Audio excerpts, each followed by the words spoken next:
Many medieval cities were important centers for politics, education, and religion. Most of them were connected by trade and culture. They grew from towns in the Middle Ages into the global centers that we know today. Some are still famous for their success in innovation and business, others for the countless numbers of tourists that are attracted to their architecture and history. So today we're going to look at some of the most significant and beautiful medieval cities in the world.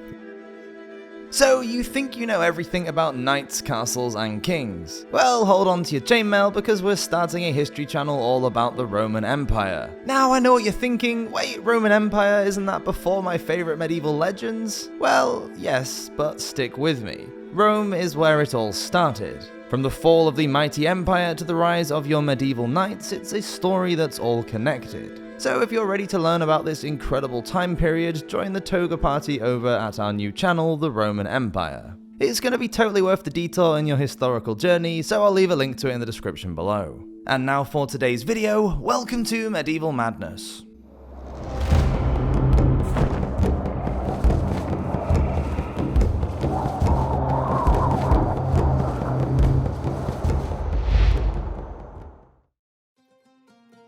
Constantinople, Turkey. The city was in an advantageous position for trade with access to the Mediterranean and Aegean seas. To the west, routes could reach the whole of mainland Europe, and to the east, the Middle East and Asia. Its position on a peninsula in the Bosphorus Strait also meant that the city had great military strength and could be easily defended from all fronts. After the fall of the Roman Empire, Constantinople was to carry on the legacy of Rome. Founded by Constantine the Great in 330, by the early Middle Ages, Constantinople became the focus for the Eastern Roman Empire, with its Byzantine Emperor Justinian I ruling from the city. Constantinople had a population of 1 million people by the 6th century, and it was during this time that Justinian built the Christian cathedral, the Basilica of St. Sophia. Now known as the Hagia Sophia, it is considered the epitome of Byzantine art. From the 9th to the 12th centuries, Constantinople's economy boomed as Italian and Arab merchants traded spices and silks. However, the city endured many changes, sieges, and battles. During the sack of Constantinople in 1204, the Crusader knight Geoffrey of Villehardouin described how the Venetians were awestruck by its beauty, saying, quote, "For they never thought there could be in all the world so rich a city." In the 1330s, the pilgrim Ludolf of Suchem said it was, quote, "an exceedingly beautiful and very great city." Weakened by crusades, military defeats, earthquakes, and the Black Death, Constantinople fell to the Muslim Turks in 1453 and became the capital of the Ottoman Empire. Now known as Istanbul, the city straddles two continents, Europe and Asia, and with a population of over 15 million people, is one of the largest cities in the world. Baghdad, Iraq. The city was designed by Caliph al-Mansur and founded in 762. Al-Mansur built the round city at its core as the official residence of the Abbasid court. Officially named City of Peace, the famous House of Wisdom Library was located in its grounds. 500,000 people lived in the city by the end of the 8th century. Over the next 200 years, the population increased to 1 million as Baghdad became the political and cultural center of the Middle East. According to the scholar Al-Khatib al-Baghdadi, quote, "There was no other round city known in all the regions of the world." From its inception, Baghdad had wide avenues, aqueducts, sewage systems, gardens, and public squares. The city even had its own police force with a police chief who lived in the Caliph's palace. During the Islamic Golden Age of the 9th and 10th centuries, it was Baghdad that saw many breakthroughs and achievements within its libraries and universities. Scholars from all over the Muslim world flocked to Baghdad to bring together all the knowledge from their conquered civilizations. They became trailblazers, expanding on the sciences of the ancients to excel in law, theology, medicine, and mathematics. The city also became rich as a key stopover on the profitable Silk Road trade route that connected China to Europe.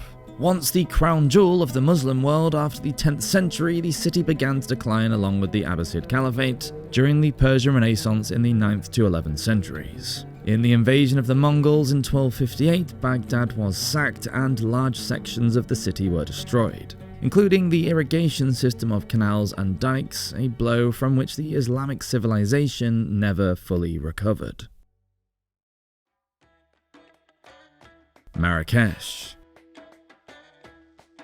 Often referred to as the Red City because of its red sandstone buildings, Marrakech sits in the foothills of the Atlas Mountains in Morocco, North Africa. It was founded in 1070 by the Muslim dynasty of Almoravid that ruled over a large part of Al-Andalus or Muslim Spain along with northwest Africa. Under the leadership of Abu Bakr ibn Umar, Marrakech was established as their capital. Its location made it the perfect center for communication and trade between the Mediterranean, Europe and the Sahara Desert. The Almoravids built palaces, mosques and military fortifications, making Marrakech a major player in commerce and culture. The Qattara, an underground irrigation system, allowed the city to flourish in what is essentially a dry environment. The Almoravid dynasty fell to the Almohads in 1147, and they too made Marrakech their capital.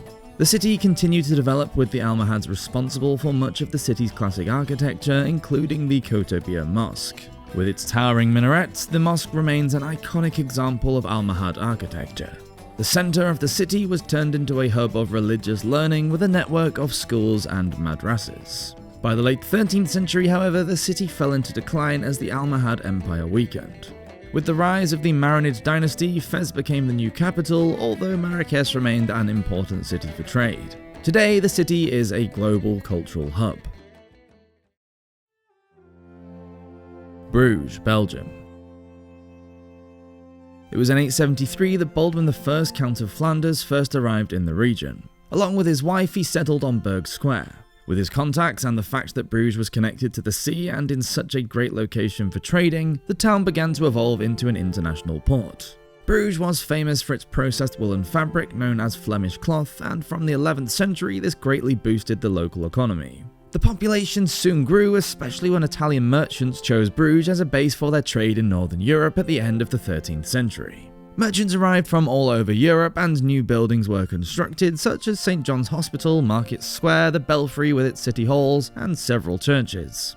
Bruges was also home to the world's first stock exchange. Between the 12th and 15th centuries, the city reached its golden age and in 1429 became home to the famous Flemish painter Jan van Eyck along with many other artists and artisans. Rich merchant families made and spent vast amounts of money in the city, making it a center for luxury goods and a hub for international trade. It became home to around 60,000 inhabitants at its height before trade drifted away around the year 1500 when the Zwin Channel, known as the Golden Inlet, began to silt up. Today, the city attracts around 8 million visitors every year. Florence, Italy. In 774, the town was conquered by Charlemagne and made part of the Carolingian Empire. Margrave Hugh the Great of Tuscany initiated the golden age of Florentine art when he chose to live in the city around the year 1000. Work began on the Basilica di San Miniato al Monte in 1013, said to be one of the finest Romanesque structures in Tuscany. From the beginning of the 10th century, Florence became wealthy and an important political power. However, its revival was interrupted in the 13th century when two main factions, the Guelph supporters of the Pope and the Ghibellines supporters of the German Emperor, vied for power. The Guelphs were victorious, and with the aristocracy weakened, the merchants and their guilds became a new social class. Florence became the most powerful and prosperous city in Tuscany and began to mint its own gold currency in 1252, the florin. There were around 17,000 beggars in the city in 1338 and 6 primary schools teaching some 10,000 pupils, some of them were even girls. 4 high schools taught 600 students literature and philosophy. From 1434, the Medici rose up to be the most influential family in Florence. Lorenzo de' Medici was a great patron of the arts who commissioned works by Da Vinci, Botticelli, and Michelangelo.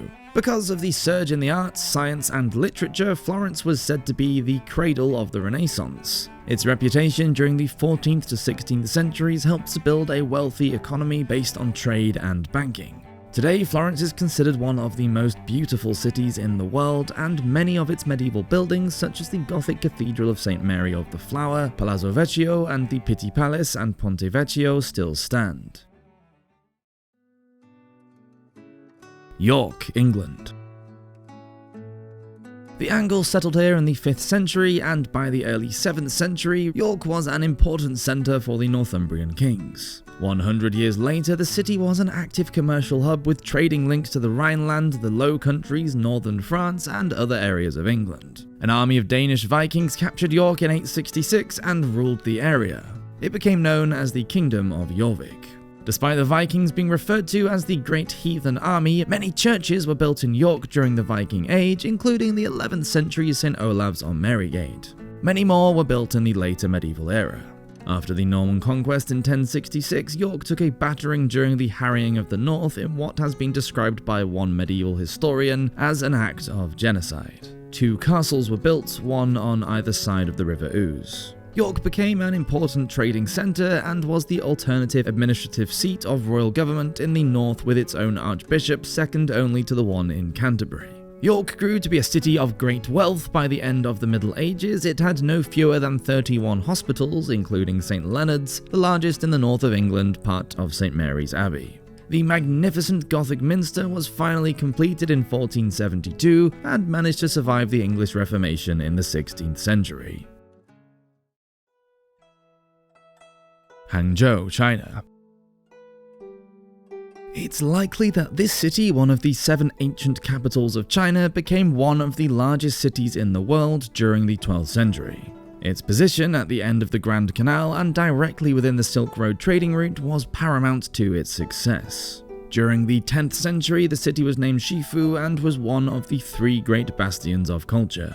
In 1132, and renamed Linan, the city became the new capital of the Southern Song dynasty. The city walls were 30 feet high and 10 feet thick at the base, built from tamped earth and stone. The Italian explorer Odoric of Pordenone called it, quote, "the greatest city in the world," with its 13 gates and 12,000 bridges, as did Marco Polo, who marveled at its paved streets and numerous bridges. Despite its large population of 1 million people, Hangzhou thrived and there was an abundance of rice, bread, and pork. Arab merchants chose to reside in the city because maritime trade was more popular than land trade at that time. The city became the seat of central government and attracted some of the most celebrated learned men of the Middle Ages, including philosophers and politicians. The scientist Shen Ku lived and died in Hangzhou, along with 3 of the most famous poets in Chinese history, Qin Qi, Lu You, and Su Xi. In 1276, the Mongol invasion besieged and captured the city, and the Southern Song dynasty collapsed 3 years later. Today, Hangzhou is no longer a capital. It has a population of around 10 million people and is still an important economic center, successful in both rice and silk production. Nishapur, Iran. First founded in the 3rd century under the rule of Shapur I, Nishapur in northeast Iran was the capital of the Sasanian Empire. Despite being an inland city without any form of water transport, Nishapur grew from a territory of around 17 hectares in the 6th century to about 680 hectares by the beginning of the 11th. The city became the Abbasid Caliphate's 2nd largest metropolis, with a population of over 150,000 in the year 1000. After Muslim forces conquered the city in the 8th century, General Abu Muslim became governor of the area and chose Nishapur as his capital.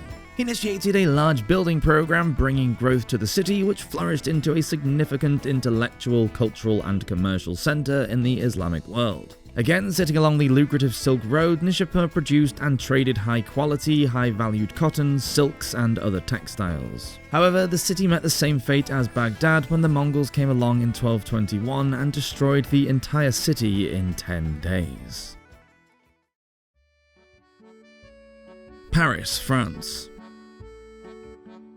Before the Capetian kings decided to rule France from the Alda city in 937, Paris was no more than an insignificant little city.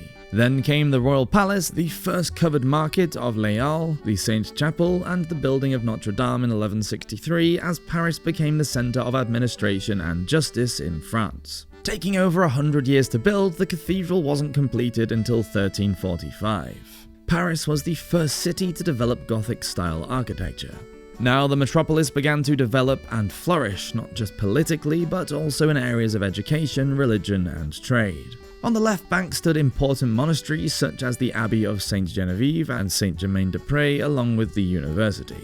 Named the Sorbonne and established in 1247, it is thought to be the second oldest university in Europe. On the right bank were the ports, markets, and merchants who did business there, making the city into a prosperous trading centre. King Philip II of France, called Philip Augustus, built stone walls around the city in 1190 to protect it against military attack before leaving for the Third Crusade. He also oversaw the construction of the Louvre Palace, now the world-famous art museum. By the 14th century, Paris was enlarged by Charles V's walls, and many former suburbs were now contained within the city. In 1328, the census counted over 61,000 households within the city limits, with an estimated population of somewhere between 220 and 270,000 inhabitants. Under the Capetian influence, Paris thrived and became the cosmopolitan city that we know and love today, with around 50 million tourists visiting every year and a population of almost 2.5 million. During the Middle Ages, Paris survived several hardships, including sieges and the Black Death, when the city lost around a third of its population, to be described as the most important city in Western Europe. Gangaikonda, Cholapuram, India.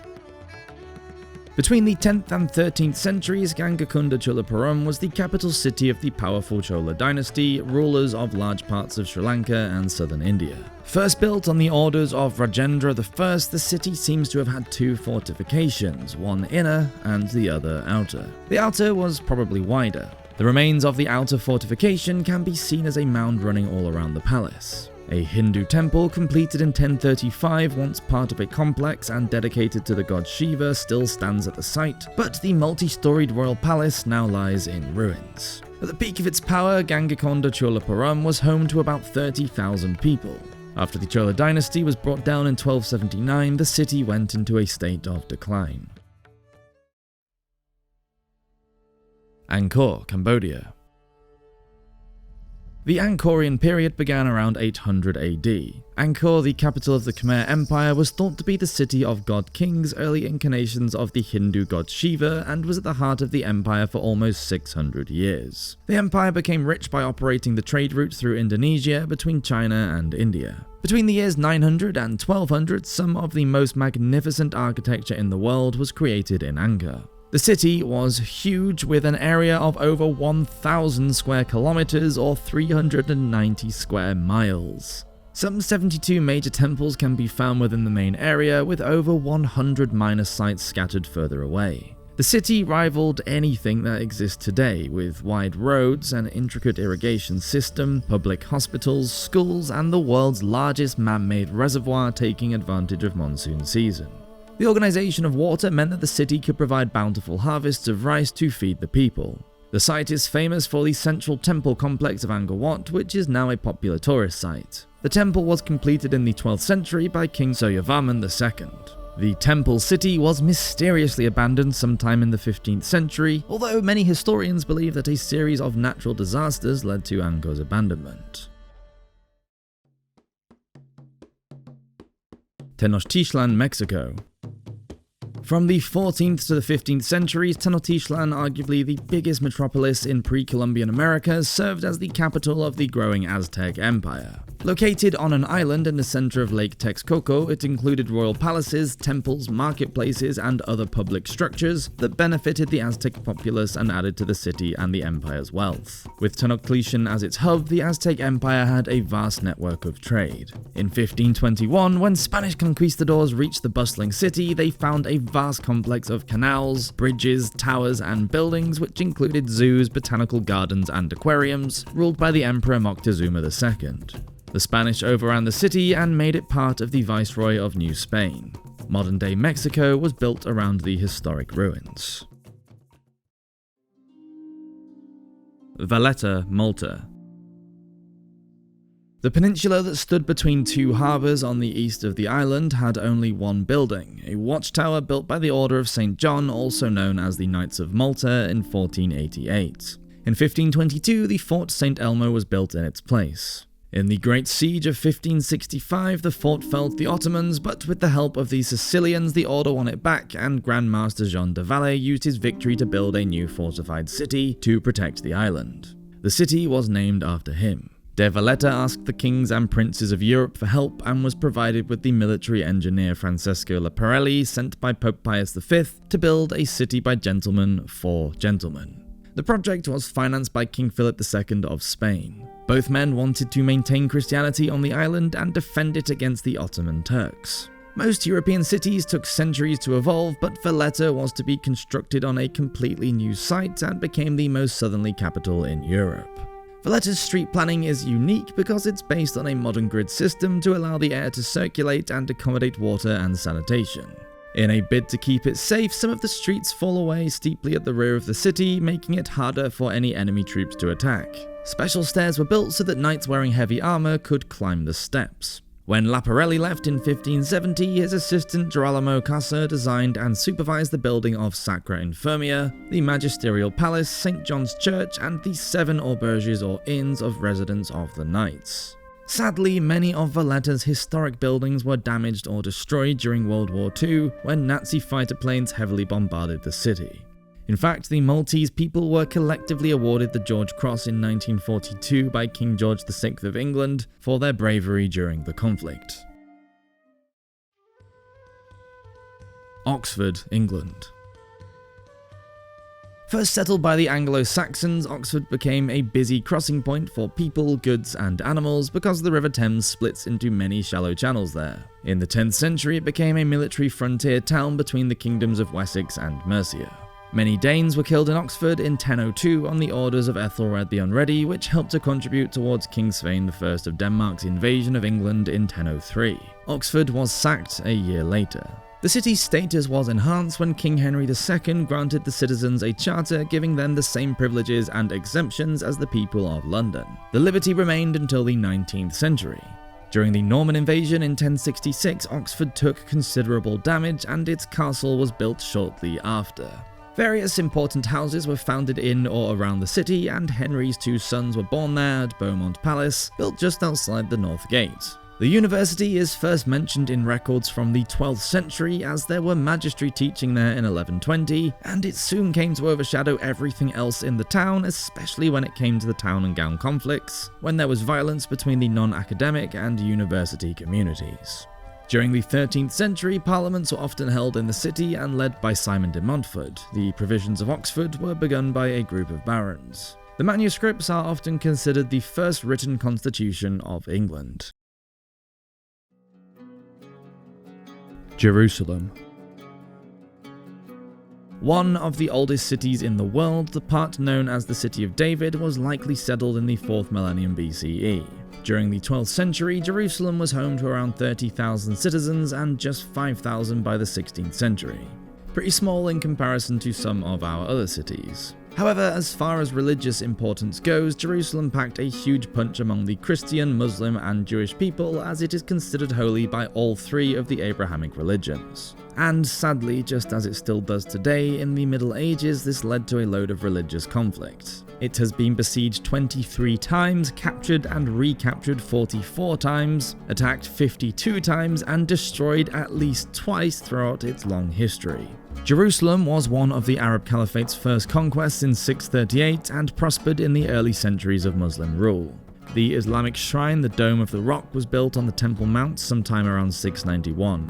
In the 10th century, the geographer Al-Histakri described the city as, quote, the most fertile province in Palestine.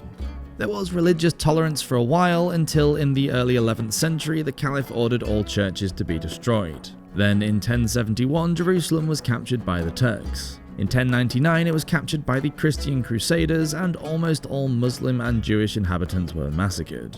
It then became the capital of the Kingdom of Jerusalem. The Church of the Holy Sepulchre was rebuilt and the Dome of the Rock was converted for Christian purposes along with other Muslim shrines. The Knights Templars and Hospitallers grew out of the need to protect Christian pilgrims on their 12th century travels to the city. In 1182, Jerusalem was recaptured by Saladin and stayed under Islamic control until it became part of the Ottoman Empire in 1517. Kyoto, Japan. In the 8th century, the powerful Buddhist clergy became involved in the affairs of the imperial government, and Emperor Kanmu of Japan decided to relocate the capital away from their influence. He named the new city Heian-kyo, meaning tranquility and peace capital. It became the seat of the Japanese imperial court in 794 and remained Japan's capital city until 1869, when the court transferred to Edo, now known as Tokyo. The imperial palace was built in the center, with the main road dividing the city into right and left. There were no city walls. It was plotted out as a square in accordance with the principles of geomancy, divided up into lines of major and minor streets. This grid layout was based on the Chinese Tang Dynasty model. The positioning of the imperial palace at the center was to protect it from evil spirits as well as from outside attacks.